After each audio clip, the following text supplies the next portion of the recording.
Hey there! Today I'm going to show you a super fun way to make bubble letters in Google Slides. Whether you want to jazz up your presentations, posters, or even digital art, this trick is going to make your text pop. First, open your Google Slides and click on Insert, then select Word Art. This is the secret tool that will let you create text that you can fully customize. Type in the word or phrase you want and hit Enter. Next, let's make it bubbly. Choose a thick, rounded, or playful font, something that already has that soft, fun feel. Then head over to the fill color and border color options. Pick a bright color for the fill and a darker shade for the outline. Instantly, your text starts to look like classic bubble letters. To take it even further, click on Format Options.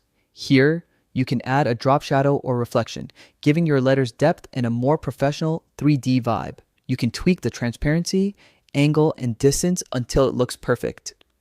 And that's it! With just a few clicks, you can turn plain text into bold, eye-catching bubble letters that make your slides stand out.